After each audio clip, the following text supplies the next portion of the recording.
नमस्कार, आप देख रहे हैं फर्स्ट रेड। दिवाली का हफ्ता है और इसी मौके पर हमारी ये खास पेशकश, खास नए लुक में दिल्ली स्टूडियो से मैं हूं मिहिर भट्ट। नमस्कार, मैं हूं अरीशा रायथावट। ट्रूली फिर सब कुछ बहुत फेस्टिव है। हमारा नया लोगो भी आ गया है और आज फेस्टिविटी शुरू हो गई है और मार्केट्स में तो लगता है दिवाली पहले ही आ चुकी। Markets are on fire actually. तो जो सबसे जैसे दिल्ली में पटाखे नहीं मिल रहे, लेकिन nobody will miss it because अगर आप सेंसेक्स को देखें या फिर निफ्टी को देखें तो वहाँ पर एक्चुअली काफ़ी फायर क्रैकर्स हैं। आज भी आप देखिए संकेत जिस तरह के हैं। अगर आप SGX निफ्टी को भी देखेंगे तो यहाँ पर अच्छा रुझान देखने को मिल रहा है। रिकॉर्ड हाई पर फिर से एक बार मार्केट खुल सकता है। 10,200 के पार पहली बार निकलेगा स्पॉट में निफ्टी और उसी के ऊपर ये ट्रेड कर सकता है। तो देखते हैं इंडिकेटिव टिक्स क्या आज पैगाम लेकर आते हैं इंडियन मार्केट्स के लिए। और इंडिकेटिव प्राइसेस आप देख रहे हैं स्क्रीन पर। 10,200 के पार निफ्टी इंडिकेटिव टिक्स में है। सेंसेक्स पर भी अच्छा रुझान, हालांकि सेंसेक्स का जो ऑल टाइम हाई है वो थोड़ा सा दूर है। 32,686 का ऑल टाइम हाई है सेंसेक्स का, तो वहां से थोड़ा सा दूर। रिलायंस 6% ऊपर है, 929 का लेवल। जो जियो के नंबर्स इन्होंने रिपोर्ट किए हैं वो उम्मीद से बेहतर हैं, तो उसका इम्पैक्ट। इंडसइंड बैंक, इन्होंने भारत फाइनेंशियल के साथ मर्जर अनाउंस किया शनिवार को, तो इंडसइंड करीब 1% ऊपर, लेकिन भारत फाइनेंशियल इस पर थोड़ी नजर रखनी होगी हमें। और जैसे ही इसे वक्त मिलेगा देखते हैं। एक बार डीमार्ट को भी देख लेते हैं। डीमार्ट के काउंटर पर शनिवार को एवेन्यू सुपरमार्ट ने अपने रिजल्ट्स घोषित किए और जो अब ऑपरेशनली अगर हम देखें तो थोड़े फीके रहे नंबर्स, लेकिन जो अदर इनकम का कंपोनेंट है वो बड़ा स्ट्रांगली इनकी बैलेंस शीट में रिफ्लेक्ट कर रहा है। तो 1.5% ऊपर डीमार्ट का काउंटर इस समय 1249 का लेवल। और गोदरेज कंज्यूमर को देखते हैं, ये करीब 0.25% ऊपर, क्योंकि आज गोदरेज एग्रोवेट की लिस्टिंग है, अच्छी लिस्टिंग एक्सपेक्टेड है। तो 988 पर गोदरेज कंज्यूमर भी इस समय ट्रेड करते हुए। और जो रुपये की ओपनिंग है वो भी काफ़ी स्टेडी है। अब देख रहे हैं कि अब 65 टू डॉलर और दूर होते जा रहा है और 64.70 पर रुपये अभी ठहरा है। और ऐसे काफ़ी सारे इंडिविजुअल स्टॉक्स हैं जिन पर नज़र रहेगी, जहाँ कोई न्यूज़ एसोसिएटेड है। बहुत सारी अर्निंग्स भी आ चुकी है। बजाज फाइनेंस की अर्निंग्स भी आएंगे आज। तो बहुत सारी स्टॉक्स पे भी नज़र रहेगी और बैंक्स पे, क्योंकि प्राइवेट सेक्टर बैंक्स ने फ्राइडे को अच्छी मूव दिखाई। देखिए, आई थिंक ओवरऑल वैसे भी आप देखें ना तो मार्केट के लिए सेटअप अच्छा है। उसके 2-3 रीजंस हैं। एक तो जो IMF चीफ ने कहा है that the Indian economy is on solid track, वो बड़ा अच्छा ट्रिगर है। एक्सपोर्ट्स पिछले 2 साल के हाईएस्ट लेवल पर है, तो ये भी काफ़ी अच्छा ट्रिगर है। और इन सब के बीच ऑब्वियसली मार्केट जिस तरह से परफॉर्म कर रहा है, तो आज सुबह ऐसे ही तेज़ सोमवार के लिए हमने आपको कुछ एक स्टॉक्स भी रेकमेंड किए थे। फास्ट मनी की ये पिक्स कौन कौन सी हैं एक बार रिव्यू कर लेते हैं। उसके बाद आशीष चतुर्मोता, गौरांग शाह और जय ठक्कर हमारे साथ हैं, उनसे बात करेंगे।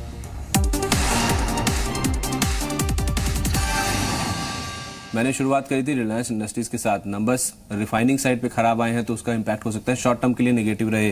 बिकवाली करें 855 का टारगेट प्राइस, 885 का स्टॉप लॉस रखें। भारत फाइनेंशियल इंडसइंड बैंक के साथ जो मर्जर की रेशो आई है वो इनके फेवर में है। 1025 का टारगेट प्राइस, 995 रुपए का स्टॉप लॉस रखें। डीमार्ट के नंबर्स खराब आए हैं, कैश सेगमेंट का शेयर है, लेकिन बिकवाली इसलिए बताई जा रही है क्योंकि बहुत बड़ा रनअप ऑलरेडी इस काउंटर में देखने को मिल चुका है और नंबर्स इनके जो रनअप आया स्टॉक में उससे मैच नहीं कर रहे हैं। आज के लिए 1210 का टारगेट प्राइस, 1245 का स्टॉप लॉस रखें।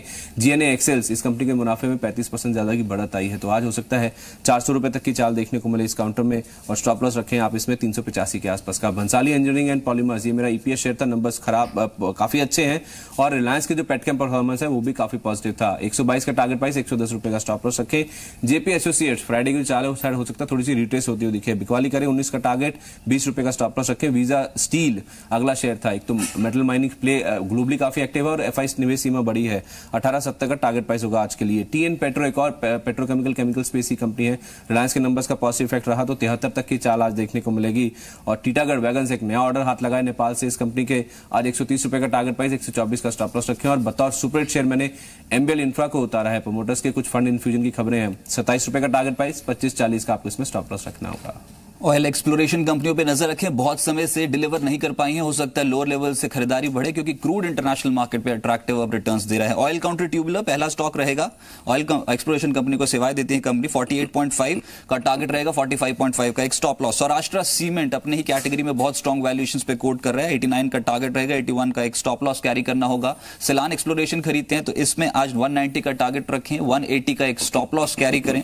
Mastek mid cap small cap IT space बहुत अट्रैक्टिव रिटर्न रिटर्न्स दे रहा है अभी। 338 का टारगेट, 328 का एक स्टॉप लॉस लगाना होगा। और बतौर EPS share on mobile global को उतारा है मैंने पोर्टफोलियो में 65 के टारगेट के साथ। 5750 का एक स्टॉप लॉस कैरी करें।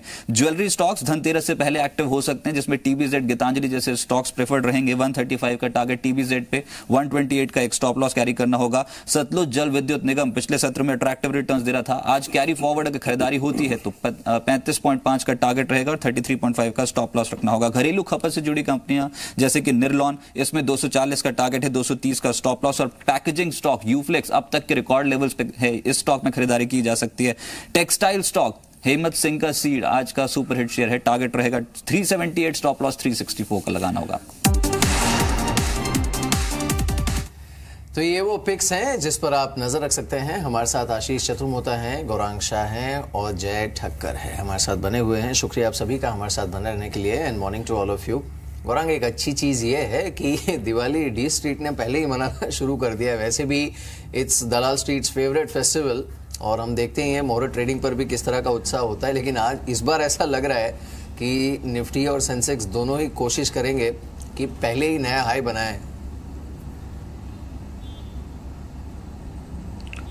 मेरे ख्याल से दिवाली काफी लंबी चलेगी। मिहिर, सुप्रभात आपको और नववर्ष और दीपावली की शुभकामनाएं आपको भी। और मैं डिम्पी के साथ जिक्र कर रहा था शुरुआत में कि 10,500, 10,800 और 11,000 तक के लक्ष्य अगर आपको देखने मिले सेंसेक्स पर इस साल के अंत तक, दिसंबर 2017 के आसपास, तो ताज्जुब नहीं होना चाहिए। और सबसे अच्छी बात यह है कि तिमाही नतीजे जो शुरू हुए हैं, जिसका आगाज़ हो चुका है दूसरी तिमाही के इस वित्तीय वर्ष के, वो थोड़े बहुत उत्साहजनक रहे हैं, मायूसी नहीं है। और आगे चल के अगर यही सिलसिला चलता रहा, बाकी जो कंपनियां दूसरी तिमाही के नतीजे लेकर के आ रही है मिहिर, तो एक चीज़ मैं बताना चाहूँगा लोगों को, और जो बार बार मैं आपके चैनल पर जिक्र कर रहा था कि इंडियन आईटी और इंडियन फार्मा बुरे दिन जो थे खबरों को लेकर के, नतीजों को लेकर के, वो इतिहास हो चुकी है। और उसकी एक झलक हमने टीसीएस और साइन जैसी कंपनियों के नतीजे में ऑलरेडी देखी है। अगर ये दो सेक्टर से सपोर्ट रहा और बड़े तौर पर सरकारी बैंकों ने निराश नहीं किया, तो मैं मानता हूँ कि ये जो 11,000 का सफ़र है ये बहुत जल्द तय हो जाएगा। और मैं उम्मीद रखता हूँ कि हम उस शिखर पर जा कर के टिके और आने वाले तिमाही नतीजे और भी बेहतर आए। ठीक है, तो सरकारी बैंकों के बारे में गौरांग ने चर्चा की। ये भी सुना जा रहा है मिहिर की कैपिटलाइजेशन का एक प्लान बन रहा है और ये खुशखबरी होगी सारे पीएसयू बैंक्स के लिए। जय, पीएसयू बैंक्स में आपकी कोई ट्रेडिंग स्ट्रैटेजी? एसबीआई पे हमने थोड़ा सा अप मूव देखा है, पर वो फिर भी स्लगिश ही है, 260 के ऊपर तो ज़्यादा देर टिकता नहीं है। क्या करना चाहिए पीएसयू बैंक्स के साथ? Well overall as you rightly said के पीएसयू बैंक्स काफ़ी समय से एक अंडर परफॉर्म कर रहे हैं और प्राइवेट सेक्टर बैंक्स ही काफ़ी पार्टिसिपेट कर रहे हैं अपसाइड पर। कहीं ना कहीं मुझे ऐसा लग रहा है कि at least for the short term ये ट्रेंड रिवर्सल हमें पीएसयू बैंक्स में भी देखने मिलेगा। जो हिसाब से बैंक निफ्टी में क्लियर ब्रेकआउट देखने मिला है, जो बीटन डाउन स्टॉक्स है जो अभी तक पार्टिसिपेट नहीं किए अपसाइड पे, लाइक प्राइवेट सेक्टर बैंक्स में मैंने बताया था कि आईसीआईसीआई बैंक और एक्सिस बैंक में अच्छा मूव स्टार्ट हो चुका है, ICICI bank will follow. Similarly मुझे ऐसा लग रहा है कि स्टेट बैंक ऑफ इंडिया, जिसमें काफ़ी एक समय देखने के लिए 300 के अबाव के लेवल से नीचे अभी 250 तक पहुंच गया है, काफ़ी ओवरसोल्ड हो चुका है शॉर्ट टर्म में। यहाँ से जो हिसाब से बैंक निफ्टी अगर 25,000 और 25,000 पार निकलता है, देन आई थिंक रिवर्सल यहाँ पे शॉर्ट टर्म में can not be ignored. And I think लगभग 270 जो लेवल है ऊपर एसबीआई के लिए वो बहुत ही इंपॉर्टेंट है। अगर 270 के ऊपर निकलता है, जो उसका डबल टॉप पैटर्न में से ब्रेकडाउन आया था, वो नेकलाइन रेजिस्टेंस लेवल है, 270 निकलता है, then we can safely assume के स्टेट बैंक में शॉर्ट टू मीडियम टर्म एक बॉटम फॉर्म हो चुका है। जब तक नहीं होता, मेरी यही एक सलाह रहेगी कि अभी बाय करें बैंक निफ्टी को देखकर, जो हिसाब से बैंकिंग में एक अच्छा रुझान देखने मिला, और 270 के आसपास प्रॉफिट बुक करें। ऑलराइट, विकास सेठी भी हमारे साथ जुड़े हैं। एक बार एक्शन वाले स्टॉक्स थोड़े देख लेते हैं। जैसे देखिए डीमार्ट, इस पर खरीदारी देखने को मिल रही है। जो रिजल्ट्स इन्होंने अनाउंस किए थे उसके बाद भारत फाइनेंशियल, यहाँ पर आप देखिए मजबूती देखने को मिल रही है। भारत फाइनेंशियल मजबूती दिखा रहा है। साथ ही हमने रिलायंस पर मुंह शुरुआती टिक्स जो आए थे उसमें काफ़ी तेज़ देखा था, लेकिन अब ये थोड़ा स्टेडी हुआ है। लेकिन अच्छी चीज़ ये है कि निफ्टी पहली बार खुलेगा जो लेवल है इसका रिकॉर्ड उसके पार खुलेगा 10,200 के पार ये खुलेगा। अब ये विकास जो 2-3 स्टॉक्स मैंने बताया इस पर आपका व्यू क्या है? डीमार्ट, भारत फाइनेंशियल, रिलायंस।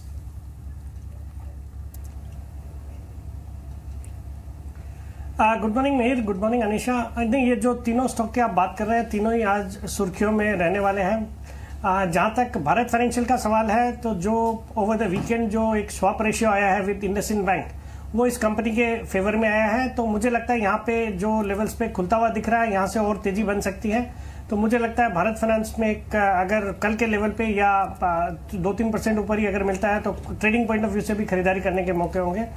दूसरा जो डीमार्ट के भी नतीजे आए हैं, नतीजे अच्छे हैं, हालांकि अदर इनकम की वजह से प्रॉफिट्स में काफी अच्छा इजाफा हुआ है, बट मुझे लगता है लंबी अवधि के लिहाज से तो इस स्टॉक को इन लेवल्स पे भी बिल्कुल खरीदा जा सकता है। एक दिग्गज रिटेल कंपनी है और जिस तरह के एफिशिएंटली ये काम करती है और जिस तरह से इनका एक एग्रेसिव एक्सपेंशन प्लान है, मुझे लगता है आने वाले 2-3 सालों में बहुत अच्छे रिटर्न्स यहां से भी और देखे जा सकते हैं। और जहां तक रिलायंस का सवाल है, नंबर्स अच्छे थे, सिर्फ एक जीआरएम के फ्रंट पे थोड़ा डिसअपॉइंटमेंट था, बट जियो के जो नंबर्स आए हैं काफी शानदार है, बाजार की उम्मीदों से बेहतर है, रिटेल के नंबर्स भी अच्छे हैं। बट चूंकि स्टॉक अपने निचले लेवल से काफी एक अच्छी run up in anticipation of good results already दे चुका है, तो यहाँ पे एक अपसाइड बहुत ज्यादा इमीडिएट शॉर्ट टर्म में नहीं लगती है, या फिर हो सकता है थोड़ी गिरावट भी देखने को मिल सकती है look the way the markets would behave. But अगर कोई भी कारण से ये स्टॉक सबड्यूड रहता है या गिरता है तो definitely from a 6 to 12 months point of view इस स्टॉक में बिल्कुल खरीदारी करने की सलाह रहेगी। ठीक है गौरांग, भारतीय एयरटेल के साथ आप क्या करेंगे? हमने फ्राइडे को एक ब्लो आउट मूव देखा, अब ये भी खबर आ रही है कि अफ्रीका में घना में उन्होंने एक जॉइंट वेंचर किया है, तो वहां भी अपने ऑपरेशंस को कंसोलिडेट कर रहे हैं। क्या टारगेट्स देख रहे हैं भारतीय एयरटेल में? आपको ये शेयर अभी भी रिस्की लग रहा है क्योंकि टेलीकॉम के इश्यूज अभी भी है? वेल, दिक्कतें मिशा डेफिनेटली है और ये जल्द तारीख में आपको परिवर्तन नतीजों में देखने मिले और प्राइसिंग पावर फिर से लौट करके आए, ऐसा हमें नहीं लग रहा है। और इस चीज़ को लेकर के हमने पहले तो खरीदारी की राय थी, ये डिस्क्लोजर है भारतीय एयरटेल पर, और पिछले हफ्ते जो खबर आई उसको लेकर के जो 6-7 % के ऊपर के हमने दायरे देखे, तो हमारे लक्ष्य तो मुकम्मल हो चुके हैं। तो हम बिकवाली की राय देंगे, अगर ख़रीदारी करनी है आपको टेलीकॉम में तो रिलायंस इंडस्ट्रीज़, क्योंकि रिलायंस जियो इसका एक अहम हिस्सा है और जो नतीजा आए वो काफ़ी उत्साहजनक थे और योगदान बहुत जल्द बैलेंस शीट पर आएगा। इसके अलावा आइडिया सेलुलर पर हम खरीदारी की राय दे रहे हैं क्योंकि ये एक कंपनी है जो कि हमें लग रहा है कि आने वाले समय में जो मर्जर की बात है वोडाफोन के साथ, तो मर्ज एंटिटी बड़ी सक्षम खड़ी होगी। लेकिन एक चीज़ बहुत स्पष्ट रूप से कहना चाहूँगा कि अगर आपके पास निवेश के साथ साथ 1.5-2-2.5 साल का नज़रिया है तब जा कर के निवेश करें सेलुलर सर्विस प्रोवाइडर कंपनियों में, अन्यथा बाकी सेक्टर हैं जो काफ़ी आकर्षित लग रहे हैं हमें। और ये बात भी है कि परिवर्तन नतीजों में आने के लिए काफ़ी लंबा समय लगेगा क्योंकि रिलायंस जियो के पास की जेब काफ़ी गहरी है और बहुत जल्द ये प्रतिस्पर्धा जो चल रही है टैरिफ को लेकर के ये ख़त्म हो और प्राइसिंग पावर फिर से लौट करके आए, ऐसा हमें बहुत जल्द हो ऐसा नहीं लग रहा है। बिल्कुल। चलिए इस बीच कुछ एक स्टॉक्स देख लेते हैं, जैसे एक तो GNA एक्सेल्स, हमने पहले भी आपको बताया था कि इसके नंबर्स अच्छे आ सकते हैं तो इस पर आपको नज़र रखनी चाहिए। तो नंबर्स अच्छे आए हैं, काउंटर हालांकि पहले ही काफ़ी हद तक चल चुका था, तो आज थोड़ा सा फ्लैट है। रिलायंस नेवल एंड इंजीनियरिंग पर नज़र रखिएगा, इनके जो रिजल्ट्स आए हैं वो कमज़ोर रहे हैं, तो ये काउंटर करीब 1.5% नीचे। साथ ही MCX और महाराष्ट्र स्कूटर्स पर भी नज़र रखनी चाहिए आपको। MCX पर ड्यूल ट्रिगर है, एक तो रिजल्ट्स का और दूसरा गोल्ड ऑप्शंस में कल जो ट्रेड शुरू हुआ है उसका, तो ये काउंटर करीब 2.25% ऊपर है। महाराष्ट्र स्कूटर्स में भी यही कहानी थी, जो रिजल्ट्स हैं वो उम्मीद पर थे, लेकिन हाँ यहाँ पर और कई कॉर्पोरेट एक्टिविटी की उम्मीद बनी हुई है M&A की, तो उसके चलते ये काउंटर करीब 2.25% ऊपर 2815 के आसपास। लेकिन जो अच्छी खबर है वो है निफ्टी पर, और ये 10,200 के पार खुलने वाला है। आज 10,207 पर जाकर रुका है, तो पहली बार ये स्पॉट में इस तरह का लेवल देखेगा। रही बात सेंसेक्स की, तो सेंसेक्स अभी भी जो इसका लाइफ टाइम हाई है वहाँ से करीब करीब 200 पॉइंट दूर इस समय है 32,488 के लेवल पर, लेकिन संकेत अच्छे हैं तो इन दोनों ही इंडाइसेस पर आपको नजर रखनी चाहिए। और आज जो स्ट्रक्चरल डेटा है वो भी मार्केट्स के लिए अच्छा है, सपोर्टिव है। ऑलमोस्ट सारे ही क्वार्टर से जो कमेंट्री आई है वो यही आई है कि जो वर्स्ट है दैट इज़ बिहाइंड, और जीडीपी यहाँ से काफ़ी स्ट्रॉन्ग रिकवरी दिखा सकता है। आज हमने रुपए में भी जो एक्सपोर्ट डेटा आया है उसके बाद एक अच्छा मोमेंटम क्रिएट होते देखा है। तो इन सब के आधार पर ऐतिहासिक लेवल्स पर निफ्टी खुला है। 10,208 का लेवल निफ्टी पर देखने को मिल रहा है। तो जो उम्मीद थी वो ही हुआ और ऑल टाइम हाई पर निफ्टी की ओपनिंग होते हुए 10,200 के पार निफ्टी खुला है। 54 पॉइंट्स की मजबूती, 10,220 का लेवल और सेंसेक्स 32,600 के पार यानी 184 अंकों की मजबूती सेंसेक्स पर देखने को मिल रही है। नए शिखर पर निफ्टी खुला है और सेंसेक्स 32,630 पर है। तो यहाँ से सेंसेक्स का भी जो लाइफ टाइम हाई है वो अब सिर्फ 50 पॉइंट दूर है। निफ्टी बैंक ये 0.25% ऊपर है, 175 का लेवल यहाँ पर देखने को मिल रहा है। तो अच्छी मजबूती, जो नंबर्स आए थे वो अच्छे थे, मैक्रो डेटा सपोर्ट करते हुए, और जो कमेंट्री है मार्केट को लेकर या फिर इकोनॉमी को लेकर वो भी अच्छी। तो इन सब की बदौलत एक नया और अच्छा खासा हाई निफ्टी पर देखने को मिला है। 10,220 का लेवल यहाँ पर है और सेंसेक्स ये भी अच्छी मजबूती दिखाते हुए अब इनफैक्ट 32,600 के लेवल पर है। निफ्टी बैंक भी अच्छी बढ़त दिखाते हुए ओवरऑल भी मार्केट में रुझान अच्छा है। अगर हम मिड कैप को देखें या फिर स्मॉल कैप को तो वहाँ पर भी रुझान अच्छा। मिड कैप इंडेक्स 0.5% से ज़्यादा की तेज़ी दिखाते हुए।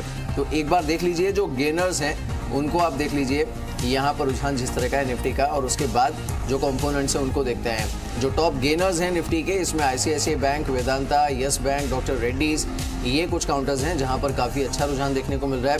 साथ ही SBI, HDFC bank, Eicher Motors, Ambuja Cements, ये कुछ काउंटर्स हैं जहां पर रुझान अच्छा देखने को मिल रहा है। लेकिन जिसकी बदौलत मार्केट ऊपर जाने की कोशिश कर रहा है उनको भी एक बार देख लेते हैं। एक बार देख लेते हैं रिलायंस को। रिलायंस पर बाजार खुलते ही 61,000 शेयर्स की एक ब्लॉक डील भी हुई है। कंपनी ने शुक्रवार को बाजार बंद होने के बाद नंबर्स रिपोर्ट किए थे और इसमें जियो के जो नंबर्स हैं वो बाजार के लिए एक अच्छा ट्रिगर है क्योंकि वो उम्मीद से बेहतर रहे हैं। और साथ ही कंपनी ने खुद भी ये कहा है कि जल्द ही रिलायंस जियो जो है वो ऑपरेशनली तो प्रॉफिटेबल हो ही जाएगा और ये एडिशन करना भी शुरू कर देगा कंपनी के बैलेंस शीट में। तो रिलायंस रिजल्ट्स के बाद अच्छी मजबूती दिखाते हुए 1% ऊपर 885 के लेवल पर है। एक बार डीमार्ट को देख लेते हैं, भारत फाइनेंशियल इंक्लूजन को देख लेते हैं।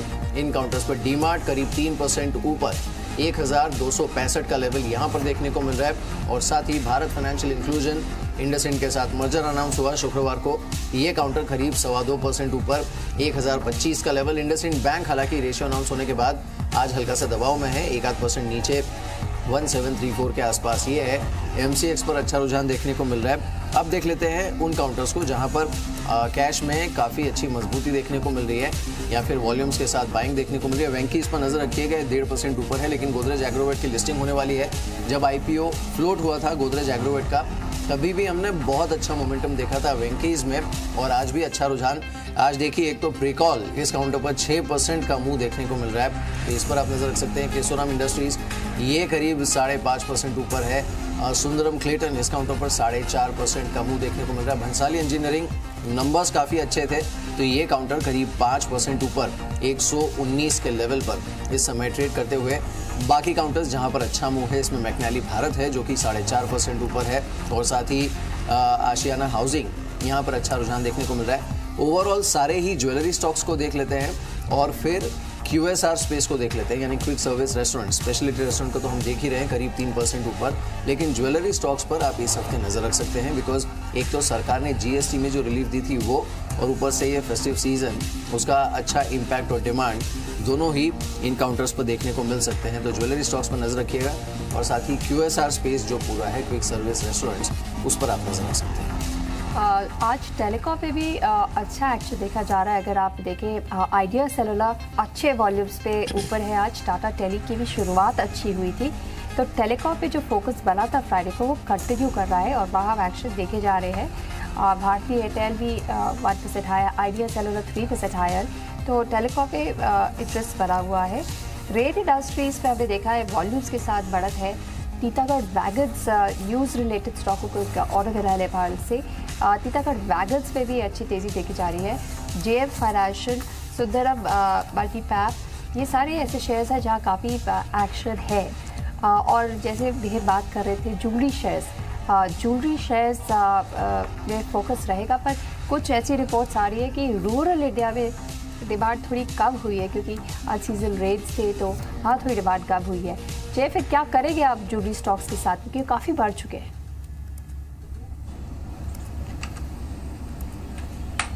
सवाल मेरे लिए? हाँ Jai, jewellery stocks, PC jewellers, Titan, क्या करेंगे इनके साथ? Absolutely, I think see overall jewellery stocks में एक अच्छा रुझान देखने मिला, और जो मेरा फेवरेट रहा है ये एंटायर सेक्टर में वो है पीसी ज्वेलर्स, जो मैं काफ़ी समय से रेकमेंड कर रहा हूँ। लगभग हम 220-250 के लेवल से रेकमेंड करते आ रहे हैं, और लेटली भी हमें जो हिसाब से एक डाउनवर्ड स्लोपिंग चैनल में से एक बहुत ही बढ़िया ब्रेकआउट देखने मिला, और कंटिन्यूसली वहाँ से high tops high bottom with a very good by cross over in this momentum indicators at all the degrees. अगर आप डेली, वीकली और मंथली चार्ट भी देखें इसके, तो सारे में ही एक अच्छे बाय क्रॉस ओवर देखने मिला। तो ओवरऑल ट्रेंड एक पॉजिटिव है, शॉर्ट टर्म के लिए नहीं, मैं कहूँगा मीडियम टू लॉन्ग टर्म के लिए भी।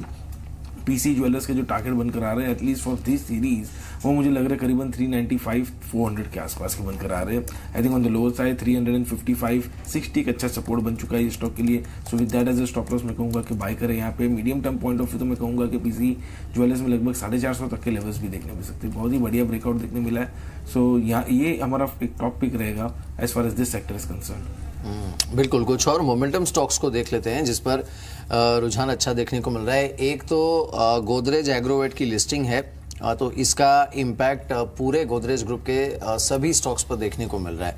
अच्छा रुझान है यहाँ पर। और गोदरेज कंज्यूमर ये करीब 1.25% ऊपर है, गोदरेज इंडस्ट्रीज ये 1% ऊपर है, गोदरेज प्रॉपर्टीज पर भी 1% का मूव देखने को मिल रहा है। आज गोदरेज एग्रोवेट की लिस्टिंग होने जा रही है।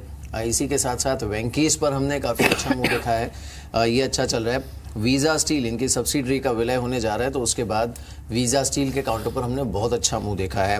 और साथ ही जेपी पावर बाजार खुलते ही यहाँ पर एक ब्लॉक डील हुई, उसका इम्पैक्ट यहाँ पर देखने को मिला, तो काउंटर 9.5% ऊपर इस समय ट्रेड करते हुए। और इस बीच सेंसेक्स अब बेरली 30 पॉइंट्स दूर है अपने नए लाइफ टाइम हाई से। 32,686 का हाई है सेंसेक्स का। पिछली बार जब निफ्टी ने नया हाई बनाया था तब सेंसेक्स चूक गया था हाई बनाने से, लेकिन आज कोशिश करेगा सेंसेक्स भी नया हाई हिट करने की। 32,641 सेंसेक्स का इस समय लेवल है, और 32,686 ये सेंसेक्स का लाइफ टाइम हाई है। तो बहुत अच्छी खरीदारी यहाँ पर देखने को मिल रही है। आशीष चतुर्मोता भी है हमारे साथ। आशीष, ओपनिंग अच्छी हुई है, बाजार दिवाली मना रहा है, अब आप कैसे मनाएंगे ये बताइए। गुड मॉर्निंग मिहिर, बिल्कुल बाजार दिवाली बना रहा है, और हम इस बात को पिछले 2 हफ्तों से कंटिन्यूसली मेंशन कर रहे थे कि बाजार ऑल टाइम हाई को दिवाली पे क्रॉस करने की पूरी तैयारी रखेगा, और 10,500 के स्तर बहुत ही जल्द बाजार में देखने को मिलेंगे। और अब मुझे लगता है उससे मात्र 250 पॉइंट हम दूर है, और मुझे लगता है वो लेवल भी बहुत ही जल्द हमें देखने को मिलेगा। खास तौर पे बैंक निफ्टी, इसके अंदर मुझे लगता है बहुत अच्छी स्ट्रेंथ हमें देखने को मिलेगी, और बहुत ही जल्द बैंक निफ्टी भी 25,200 से 25,500 के स्तरों को छूता हुआ देखने को मिलेगा। तो ओवरऑल मुझे लगता है कि बायस जो है वो काफी स्ट्रांगली पॉजिटिव है। 2-3 दिन की एक अच्छी तेजी के बाद हो सकता है थोड़ी एक नरमी आज के सेशन में हमें देखने को मिले, पर ये डिप जो भी आती है वो एक बहुत अच्छी अपॉर्चुनिटी वापस से बाजार के अंदर में दिखाएगी। और इस तेजी के अंदर मुझे लगता है कहीं ना कहीं जैसे गौरांग अभी बात कर रहे थे, IT फार्मा, इनका एक अच्छा कंट्रीब्यूशन रहेगा। साथ ही साथ एक और सेक्टर जो काफी इंटरेस्टिंग नजर आ रहा है वो है FMCG स्पेस, जिसमें मुझे लगता है कि डाबर, हिंदुस्तान लीवर, नेस्ले, इस तरह के स्टॉक्स में भी बहुत अच्छा एक बाइंग इंटरेस्ट देखने को मिल रहा है। और जिस तरह से रूरल इकोनॉमी के पिकअप की बात चल रही, तो उसको देखते हुए मुझे लगता है कि कहीं ना कहीं कंजम्पशन थीम वापस एक बहुत ही इंटरेस्टिंग स्पेस में रहेगी। तो वहां भी मुझे लगता है कि मजबूती का दौर आने वाले 1-2 हफ्तों के अंदर में देखने को मिलेगा। ठीक है, एक बार फिर से भारत फाइनेंशियल को देख लेते हैं, क्योंकि ये स्टॉक काफ़ी स्ट्रॉन्ग लग रहा है, 2% हायर मर्जर की खबर के बाद। और कुछ rub off micro finance space में हुआ है, क्योंकि सैटर्न क्रेडिट को भी हम देख रहे हैं अच्छे वॉल्यूम्स पे 2% हायर है। तो ये जो NBFC स्पेस है जहाँ माइक्रो फाइनेंस अकाउंट का बिजनेस प्राइमरी है, वहाँ काफ़ी एक्शन देखे जा रहा है। गौरांग, आप अब जो दूसरे लिस्टेड कंपनीज हैं जिनके सिग्निफिकेंट माइक्रो फाइनेंस ऑपरेशंस हैं, उनको कैसे देख रहे हैं? आपको लगता है कि यहाँ भी और ऐसे कंसोलिडेशन या मर्जर्स हो सकते हैं? उनके क्या बिजनेस प्रोस्पेक्ट्स हैं? ये कहना थोड़ा मेरे लिए उचित नहीं होगा, क्योंकि ऐसी कोई जानकारी मेरे जहन में नहीं है, पहली बात। और दूसरी बात, अगर कंपनी को इस क्षेत्र से कोई दूसरी कंपनी के ऊपर अगर आपको लंबी अवधि के नज़रिए से निवेश करना है तो उज्जीवन फाइनेंशियल्स पर हमारी कवरेज है, और इस पर्टिकुलर कंपनी को कुछ समय पहले स्मॉल पेमेंट बैंक का लाइसेंस भी मिला है, और मैं उम्मीद रखता हूं कि इस कारोबार को लेकर के बैलेंस शीट पर बहुत ही बेहतरीन योगदान होगा लंबी अवधि के नज़रिए से। जी, इस बीच चलिए देखते हैं कुछ और स्टॉक्स को। रुझान जहां पर अच्छा है, सेंसेक्स बार बार टीज कर रहा है नए हाई को, लेकिन अब तक तो खैर गया नहीं है वहां पर। लेकिन मिड कैप के जो हैवी मूवर्स हैं ना, उनको देख लेते हैं। इसमें देखिए, एक तो NHPC है, इस पर बहुत अच्छा मूव है। डीमार्ट, ये काउंटर 3.25% ऊपर अब भी ट्रेड कर रहा है। इनफैक्ट ये टॉप गेनर है मिड कैप का। Bank of India, Bharat financial inclusion, ये कुछ और काउंटर्स हैं जहां पर अच्छा रुझान देखने को मिल रहा है। साथ ही Indian Hotels, Dewan Housing Finance, Gujarat Pipavav, Jubilant Life Sciences, इन सभी पर अच्छा रुझान है। अब ये एवेन्यू सुपरमार्ट में टिपिकली इस समय जो हो रहा है विकास, वो यही हो रहा है कि there is a sort of disconnect between the operational performance and the valuation जो कंपनी इस समय कमांड कर रही है। आप थोड़ा बहुत प्रॉफिट लेने की सलाह देंगे क्या डीमार्ट पर इन लेवल्स पर? देखिए, अगर आपका ट्रेडिंग का नज़रिया है या आप अगर बाजार को ट्रैक कर सकते हो रेगुलरली, जो कि बहुत आसान तो नहीं है, उस लिहाज से अगर कोई देखे तो थोड़ा बहुत प्रॉफिट बुक कर सकते हैं। बट मुझे लगता है अगर आपको बाजार में ही निवेशित रहना है तो एक बहुत ही अच्छा स्टॉक है। रिटेल सेक्टर की दिग्गज कंपनी है, बहुत ही एफिशिएंटली मैनेज्ड है, और क्वार्टर ऑन क्वार्टर बहुत ही इंप्रूव परफॉर्मेंस आ रहे हैं। थोड़ी देर पहले भी मैंने जिक्र किया था, बहुत एग्रेसिव एक्सपेंशन प्लान्स हैं। तो इन सबको देखते हुए मुझे लंबी अवधि के लिहाज से इस स्टॉक में बिल्कुल बने रहने की सलाह रहेगी।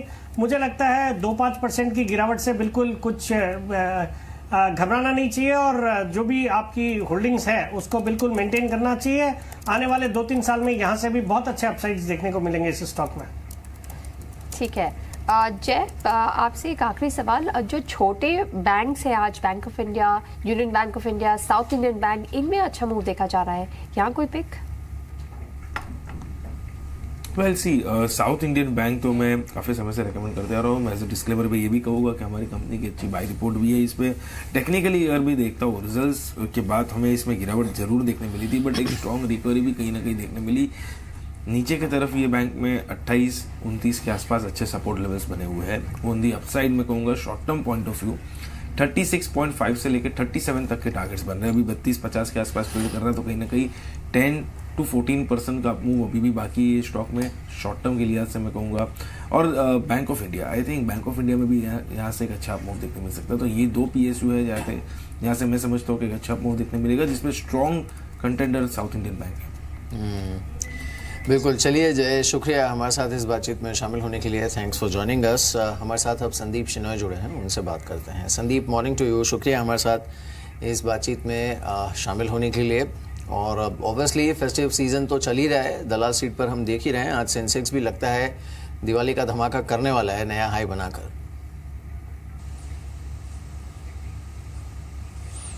लगता है तो जिस तरीके से बाजार का रुझान है और जो संस्थागत निवेशकों की रुचि हमारे बाजारों की तरफ बरकरार है, तो मुझे लगता है ये आपकी उम्मीद जो है सही निकलेगी।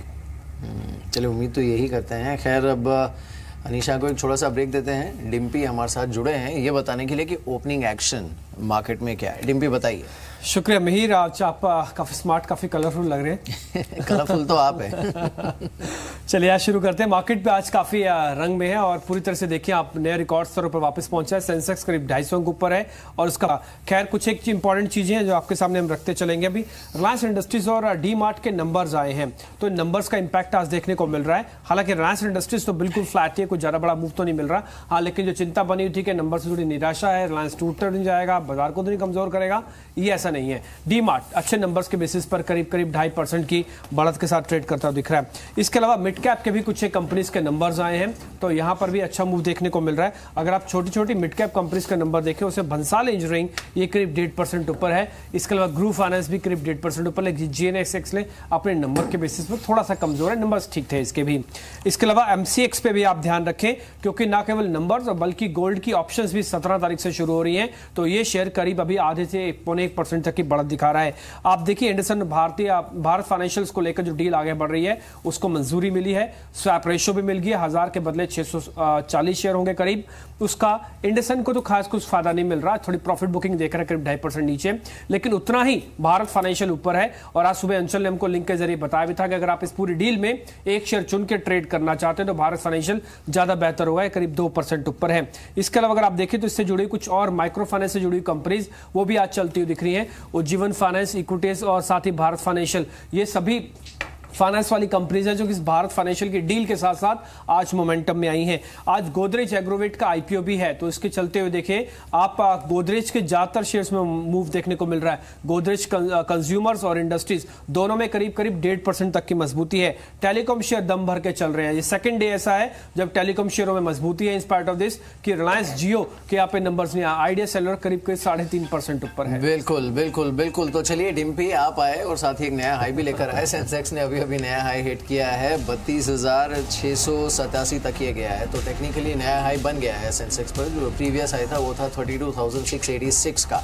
तो सेंसेक्स ने अभी हिट किया 32,687 का लेवल इसने हिट किया और फिलहाल ये 32,678 पर ट्रेड करते हुए। तो निफ्टी ने 10,200 का लेवल पार किया 10,237 पर, और सेंसेक्स ने 32,687 का नया हाई बनाया। हालांकि it's more of a formality, बस 1 पॉइंट से नया हाई बना है, लेकिन हाँ नया हाई बना है तो बना है। सेंसेक्स तो हफ्ते के पहले दिन बना है।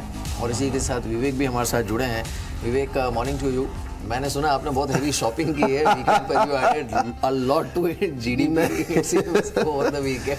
बिल्कुल नहीं मिहिर, लेकिन देखिए कितनी खुशी की बात है कि ये फेस्टिव सीजन जिस पर इतनी होप्स टिकी हुई थी, मार्केट्स को निराश नहीं कर रहा है। बिल्कुल, इनफैक्ट दलाल स्ट्रीट पर तो दिवाली पहले ही शुरू हो गई, we can say that. And in fact अच्छी चीज़ ये भी है, आज सुबह हम लोग ये बात भी कर रहे थे कि if you look at the macro data और if you look at the commentary जो कि आसपास चले, चाहे आप IMF के बयान देखिए या फिर नीति आयोग ने भी जो कहा over the weekend, it seems that there is a firm belief that the recovery is happening. In fact, exports data जो आया था 26% up Mihir was like quite 2 साल में encouraging, और results भी अब तक जो आए हैं मेरे ख्याल से मार्केट अब ये बिलीव कर रहा है कि जो पेसिमिज्म थी, लिक्विडिटी तो है देखिए, और आज हम बात भी करेंगे 11 बजे 2 दिग्गजों के साथ म्यूचुअल फंड इंडस्ट्री के, तो पैसा तो आ रहा है, लेकिन शायद कहीं ना कहीं एक वो रिलक्टेंस थी कि इसको अभी डिप्लॉय करें कि रखे रहें कैश में रहे, लेकिन आई थिंक वो अब ब्रेक हो गया, वो भी ब्रेक हो गया है। बिसाइड्स अब देखिए, अब जैसे रिलायंस के भी नंबर्स जिस तरह के थे तो कोई मेजर डिसअपॉइंटमेंट नहीं था। इनफैक्ट जियो पर तो अच्छा सरप्राइज देखने को मिला है।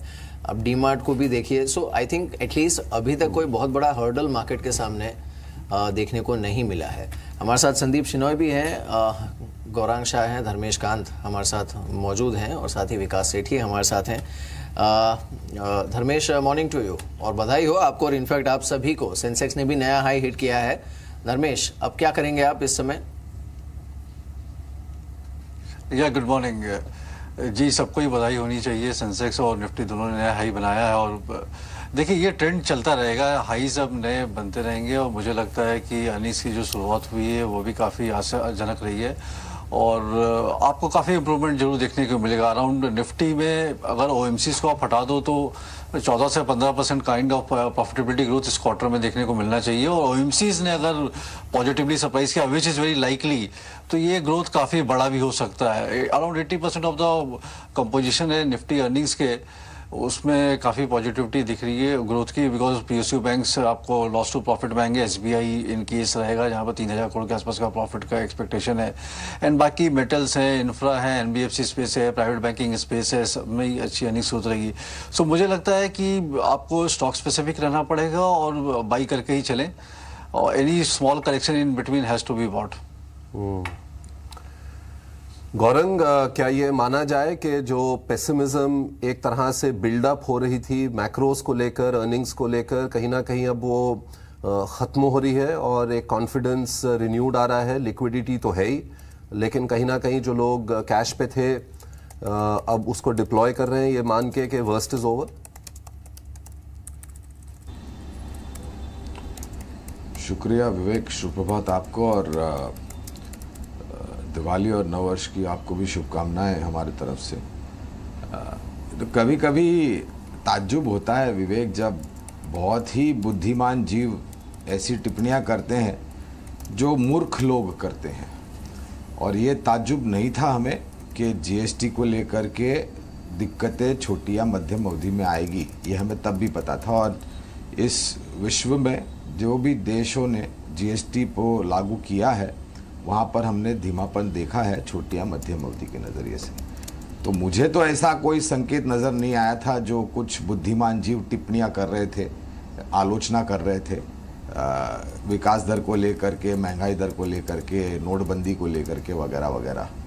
और मैं ये बिल्कुल मानता हूँ कि लंबी अवधि के नज़रिए से जो भी सरकार ने कदम उठाए हैं वो अर्थव्यवस्था पर और विकास दर पर एक बहुत ही सक्षम रूप में योगदान हमें आगे जा कर के मिलेगा।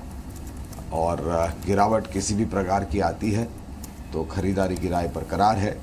केवल और केवल मात्र ये विनती है सभी दर्शकों को और निवेशकों को कि आप आंख बंद करके निवेश न करें, आंख खोल करके समझकर लंबी अवधि के नज़रिए से निवेश करें।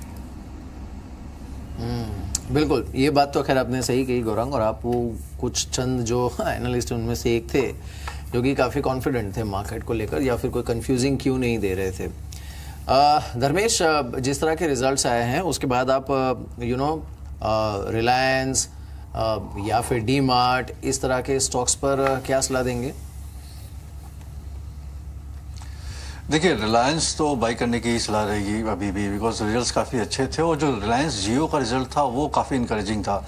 दोनों ही ट्रैक्शन काफ़ी अच्छा था उसमें, चाहे वो आपका सब्सक्राइबर बेस एडिशन का ट्रैक्शन हो वो काफ़ी स्पीड में चल रहा हो, कंपनी के जो अनुमान है उससे बेहतर आ रहे हैं। और जो मुझे लगता है कि फोर्थ क्वार्टर में ही आपको वो पॉजिटिव प्रॉफिटेबिलिटी दे देंगे पैट लेवल पे।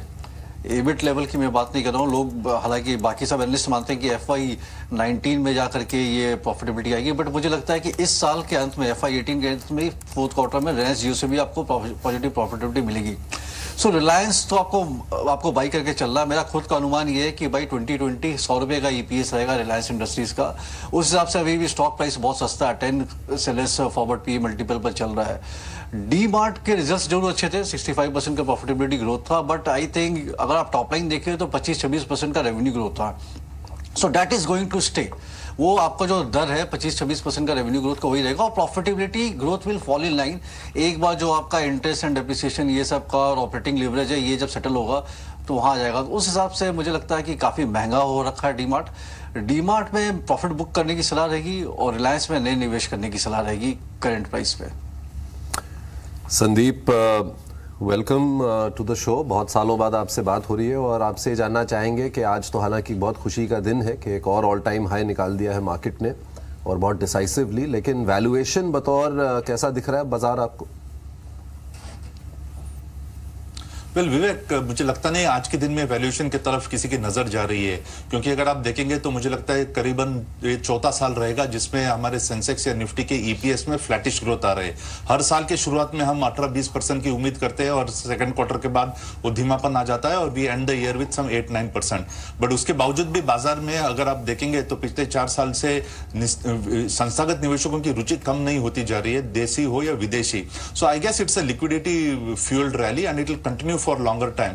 बाजार क्यों ऊपर जा रहा है, हम किसी ना किसी प्रकार के उसको एक एक्सप्लेनेशन देने की, फोर्स फिटिंग एक्सप्लेनेशन करने की कोशिश कर रहे हैं, but the point is it is liquidity driven and liquidity will continue. तो इस किस्म के माहौल में अगर आप देखेंगे तो आपको वैल्यू हंटिंग मिलेंगे नहीं, तो आपको मोमेंटम हंटिंग या ग्रोथ हंटिंग ही करना पड़ेगा।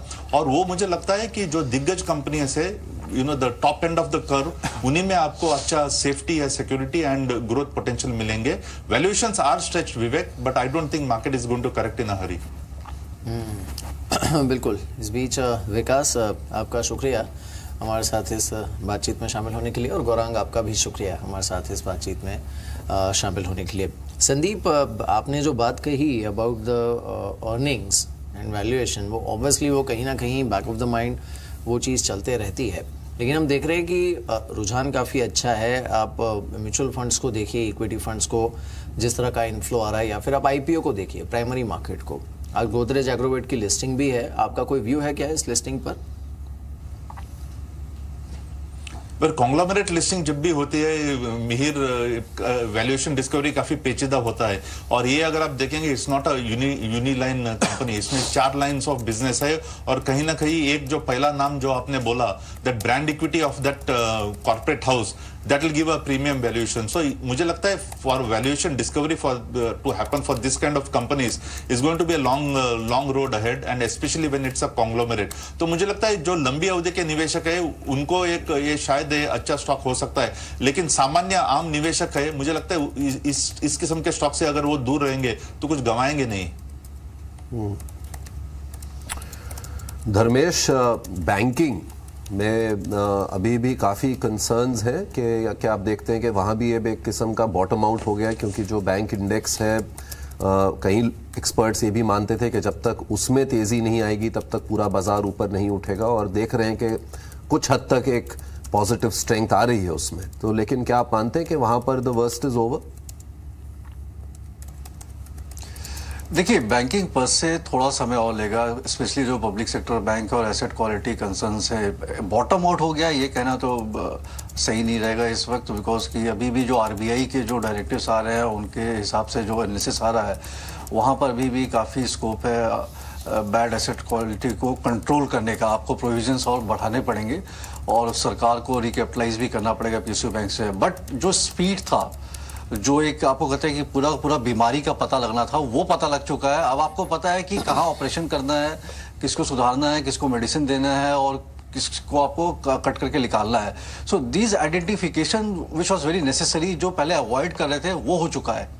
सो गोइंग फॉरवर्ड अब यहाँ से आगे क्या, प्राइसेस तो स्टॉक के काफ़ी करेक्ट कर रखे हैं। और एक चीज़ जो देखने को मिला है पिछले 1-2 क्वार्टर से कि जो लॉस बैंक्स रिपोर्ट करी थी वो प्रॉफिट में कन्वर्ट होने लगा। रिटेल ग्रोथ अभी भी है अपनी जगह पे, कंटिन्यूटी में चल रहा है। तो मुझे लगता है कि it's time to get into banking stocks, specially public sector banks. अगर आप मेरे से पूछेंगे कि इस दिवाली से नेक्स्ट दिवाली के लिए अगर बाई करना है, तो मुझे लगता है bank of Baroda, SBI would be a top pick among them, because more or less everything is discounted in the price. हो सकता है इमीडिएट आपको स्टॉक प्राइस मूवमेंट ना मिले, एक आध क्वार्टर लगे उस मूवमेंट में आने में, but more or less we are near the bottom if not bottom. बिल्कुल। इस बीच कुछ और स्टॉक्स को देखते हैं जिस पर रुझान अच्छा देखने को मिल रहा है। एक तो TTML, ये आज भी अच्छा चल रहा है, इनफैक्ट 9.5% ऊपर ये काउंटर समय ट्रेड कर रहा है। हमने देखा था इनफैक्ट जब डील की घोषणा हुई भारती के साथ, उसके बाद भारती में भी बहुत अच्छा रुझान देखने को मिला था। अब ये TTML पे भी है, और जो पूरा टेलीकॉम स्पेस है इसे अगर आप देखें तो यहाँ पर रुझान अच्छा है। जैसे भारती के लिए उस दिन हम बात कर रहे थे कि ये 410 के ऊपर अच्छा लगता है, अभी देखिए 440 के पास इस समय ट्रेड कर। हमने आइडिया में भी देखा रुझान अच्छा था, आइडिया करीब 3% ऊपर। लेकिन संदीप, मोमेंटम इस समय ये जो टेलीकॉम स्टॉक्स में है उसमें वो एक जो डिस्कनेक्ट है बिटवीन इनकी अर्निंग्स और जो मोमेंटम इस समय देखने को मिल रहा है, आप यहाँ पर थोड़ा बहुत प्रॉफिट लेने की सलाह देंगे क्या?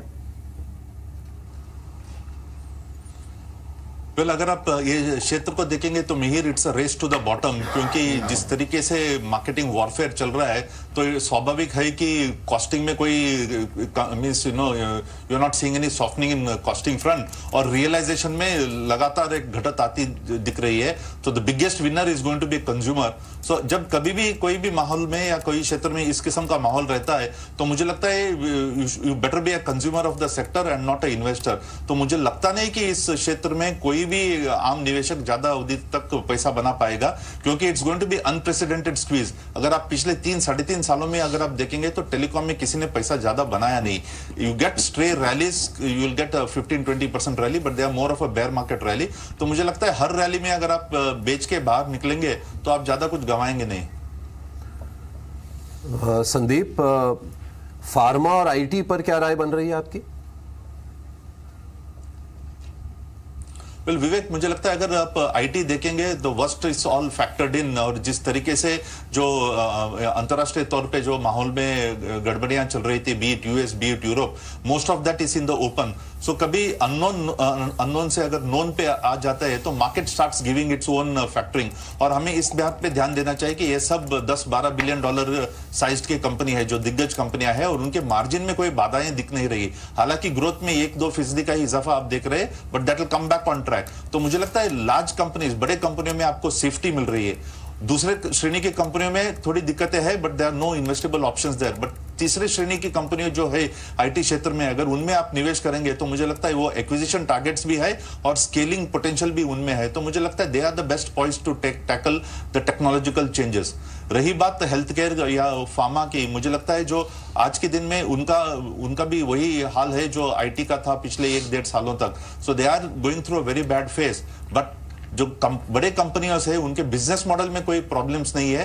Yes, you know, like on market front there are some problems, but मुझे लगता है आने वाले 2 या 3 तिमाहियों में सब सुलझ जाएगा. तो उनमें भी आपको निवेश करने के लिए काफी विकल्प मिलेंगे. बिल्कुल. चलिए, इस बीच आपको अच्छी खबर दे भी देते हैं. गोदरेज एग्रोवेट ये करीब 34% का लिस्टिंग गेन आपको दे सकता है. ये फ्रीज हुआ है 616 के आसपास, जबकि इसकी जो इश्यू प्राइस थी वो थी 460 के आसपास.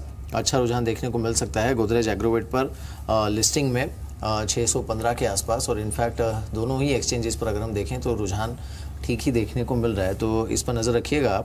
और एक बार के लिए तो आई थिंक प्रॉफिट लिया भी जा सकता है. कुल मिलाकर 1157 करोड़ की रकम कंपनी ने इस इशू के ज़रिए जुटाई है.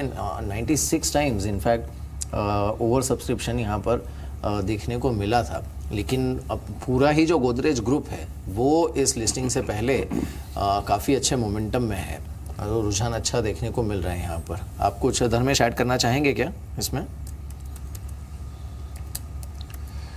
नहीं, प्रॉफिट टेकिंग ही लेना चाहिए गोदरेज एग्रोवेट में. I think price to perfection था ये इशू, और जो भी 25-26% का गेन मिल रहा है तो यहाँ पर प्रॉफिट लेना ही चाहिए. बिकॉज जो बिजनेस है वो बिजनेस में बहुत बड़ा एक्सपोनेंशियल ग्रोथ या मार्जिन का बिजनेस है नहीं ये. So I think one should take profit. Sandeep, ये जिस तरह से आईपीओ पाइपलाइन बिल्डअप हो रही है, कुछ आईपीओ आए भी हैं और बम्पर लिस्टिंग भी हुई है, आज हो सकता है एक और की भी देखेंगे हम, लाइकली है. ये आईपीओ मार्केट को आप किस तरह से पढ़ रहे हैं? क्या आपने जो नए इश्यूज आए हैं नए सेक्टर्स में उनमें खरीद की है?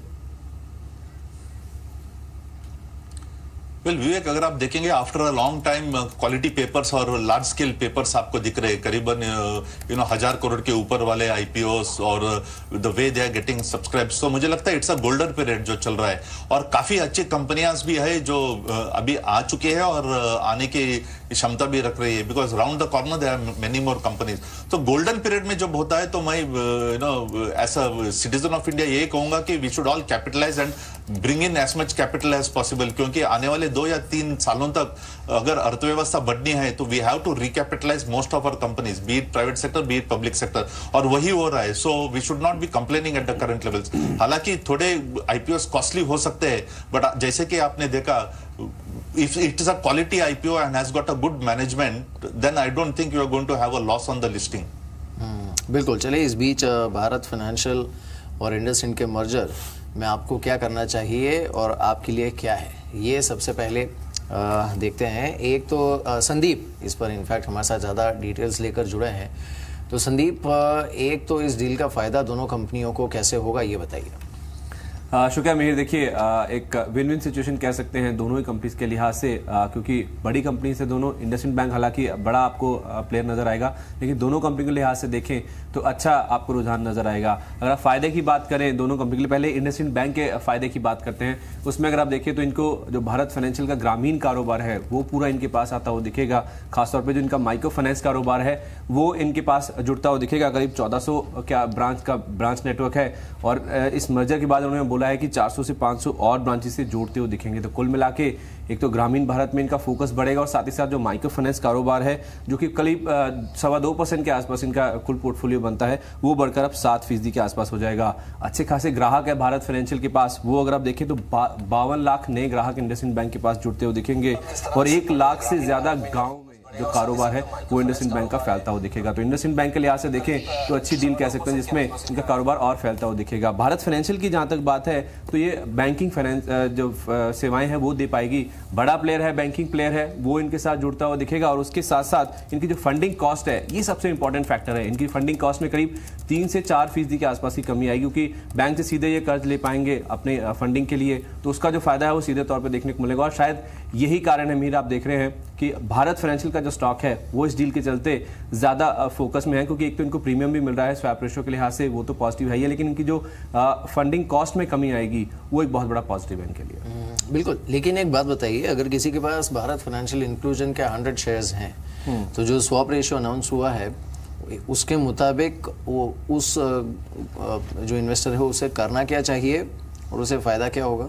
देखिए, जो डील है पूरा होने में करीब 15 महीने के आसपास का समय लगेगा। तो इंडसइंड बैंक के शेयर अगर आप एक्सपेक्ट कर रहे हैं, जो कि 100 शेयर आपके पास है, 63.9 शेयर मिलेंगे। इनफैक्ट कुल मिला के देखा जाए तो 63 शेयर्स मिलेंगे। अगर आप कल के या फ्राइडे के क्लोजिंग के भाव के हिसाब से भी देखें तो अगर आपके पास 100 शेयर है तो भारत फाइनेंशियल की जो क्लोजिंग थी वो 1003 के आसपास की थी। तो उस लिहाज से करीब करीब जो वैल्यू बनती है भारत फाइनेंशियल के शेयरों की वो करीब 1,03,45 रुपए के आसपास की बनती है। लेकिन अगर फ्राइडे की क्लोजिंग के लिहाज से अगर आप इंडसइंड बैंक को देखें तो उनकी जो क्लोजिंग थी वो करीब 1750 रुपए के आसपास की थी। तो 63 शेयर जो कि आपको मिलेंगे पूरे उसकी जो वैल्यू बैठती है वो करीब 1,10,260 रुपए के आसपास की बैठती है। तो सीधे सीधे यहाँ पे करीब 10,000 के आसपास की आपको जो मुनाफा है वो आपको नजर आएगा जब आपको इंडसइंड बैंक के शेयर मिलेंगे शुक्रवार के भाव के मुताबिक। और चूंकि 63.9 का एक रेशो है तो जो 0.9 है उसका एक रिफंड भी आपके पास आता हुआ दिखेगा करीब 1575 रुपए के आसपास का। तो एक तो 10,000 के आसपास का मुनाफा और 1575 के आसपास का जो रिफंड है उसको कुल मिला के अगर आप देखें तो 11,490 रुपए के आसपास का आपको कुल मुनाफा इस डील के तहत मिलेगा अगर आप शेयर होल्डर हैं भारत फाइनेंशियल के और 100 शेयर आप होल्ड करते हैं। बिल्कुल, चलिए, तो ये आपके लिए है फायदा यहाँ पर, लेकिन ये पूरी जो डील है वो प्ले आउट होने में 15 महीने का समय लगेगा। खैर, एक बार फिर से देख लेते हैं गोदरेज एग्रोवेट को। ये NSE पर 615 पर जाकर रुका है, जबकि BSE पर ये 621 पर जाकर रुका है। तो 34 से 35% का अच्छा खासा लिस्टिंग गेन यहाँ पर देखने को मिल सकता है। संदीप, कुछ ऐसा ही रुझान हमने डीमार्ट की लिस्टिंग के समय भी देखा था, या सिमिलर परफॉर्मेंस एक्सपेक्ट किया जाए क्या यहाँ पर? वेल, अगर जैसे कि मैंने शुरुआत में कहा, मिहिर कॉन्ग्लोमेरेट है और brand the promoters have got a brand equity, so pedigree of promoters is without question. तो मुझे लगता है इस किस्म की कंपनियों में अगर आप देखेंगे this is going to be more of a institutional grade stock, तो कहीं ना कहीं इस किस्म का एक आप जो बॉयंसी देख रहे हैं वो बरकरार रहेगा। But for a common investor I don't think it makes sense for sticking around in this stock. बिल्कुल, चलिए, खैर जो कॉमन इन्वेस्टर है उसको यहाँ पर बहुत ज़्यादा इंतज़ार नहीं करना चाहिए, एक बार के लिए तो लिस्टिंग गेन ले ही लेना चाहिए। धर्मेश, आप हमारे दर्शकों के लिए कोई दिवाली पिक्स देना चाहेंगे क्या?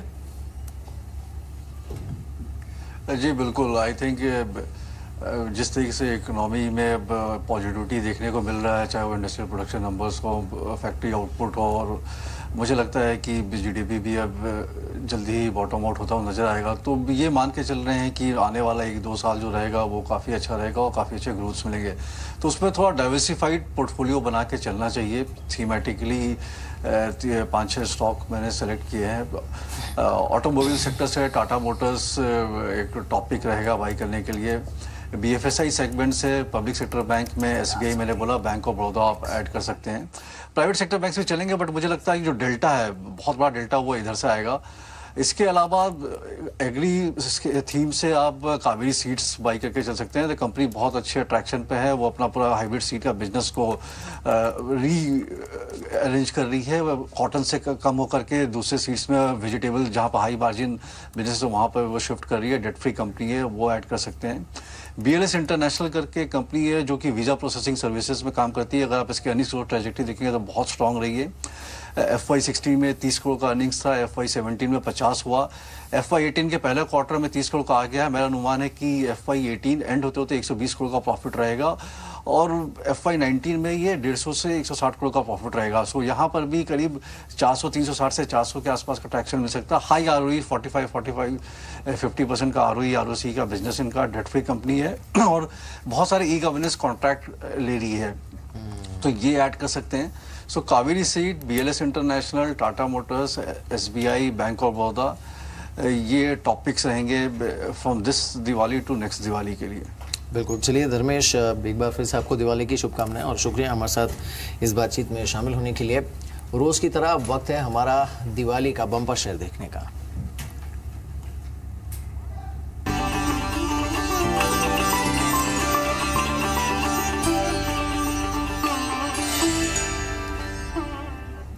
अंचल है हमारे साथ। अंचल, बहुत सारी ऑफर्स चली रही हैं आजकल वैसे भी, और डी स्ट्रीट तो दिवाली मना ही रहा है। बताइए आपके पास क्या है?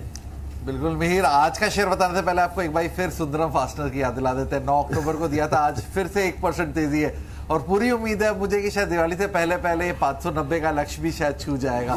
तो एक अच्छा ऑफर था, अगर आपने खरीदा था तो बेहतरीन पिक थी। आज के लिए जो शेयर रहेगा वो GECE वेंचर्स का रहेगा। GC वेंचर्स की कंपनी है, कमोडिटी केमिकल कारोबार में कंपनी है, लेकिन साथ ही इन्होंने हाल में विंड एनर्जी कारोबार में भी उतरी है। इसके अलावा रियल एस्टेट के नाम पे इनके पास 2 प्रोजेक्ट्स हैं जो ऑलरेडी फ्लरिशिंग है मुंबई के पास में, और रियल एस्टेट प्रोडक्ट्स को लेकर कंपनी पे कोई कर्ज नहीं है, तो वो एक अच्छा ट्रिगर है। साथ ही कंपनी के अगर आप कस्टमर बेस को देखिए तो apart from agrochemical companies, company paints और डाई कंपनियों को पिगमेंट्स प्रोवाइड करती है, केमिकल सप्लाई करती है, और एक अच्छी खासी ऑर्डर लाइन है कंपनी की। साथ ही नंबर्स कंपनी के स्ट्रांग रहे हैं। इस बार भी Q2 में मुनाफा करीब 30% बढ़ने का अनुमान है, तो वहीं मार्जिन करीब 1% बढ़ने का अनुमान है। जैसा मैं कहता, कर्ज वाइज अगर आप कंपनी के नंबर्स को देखिए बहुत वेल प्लेस्ड है। मामूली वर्किंग कैपिटल डेट है कंपनी पे, जिसे इजीली कंपनी सर्विस कर पा रही है। वैल्यूएशन वाइज बाजार नए हाइस पे ट्रेड कर रहा है, लेकिन आप सेक्टर का इस शेयर का वैल्यूएशन देखिए, FY 19 के लिए अनुमानित पी महज 4.9 के मल्टीपल, बेहद सस्ते दरों पे अवेलेबल है, और इसीलिए कहीं ना कहीं फर्स्ट कॉल मानता है एक शानदार पिक हो सकती है अगले 12 महीने के लिए। अगर आप निवेश करना चाहते हैं तो GC वेंचर्स में खरीदारी करिए। 240 रुपए का लक्ष्य रहेगा। बिल्कुल। चलिए अंचल, शुक्रिया। तो इस पर भी नजर रहेगी हमारी, इस शेयर पर भी। संदीप, आपका भी शुक्रिया हमारे साथ आज इस खास बातचीत में शामिल होने के लिए। दिवाली की शुभकामनाएं आपको। तो दलाल स्ट्रीट ने भी दिवाली मनाई है, नया हाई सेंसेक्स पर हिट हुआ है और निफ्टी पहली बार 10,200 के पार निकला। एक छोटा सा ब्रेक लेंगे, लेकिन ब्रेक के बाद कमोडिटी मार्केट्स की ओपनिंग और गोदरेज एग्रोवेट की लिस्ट लौटते हैं।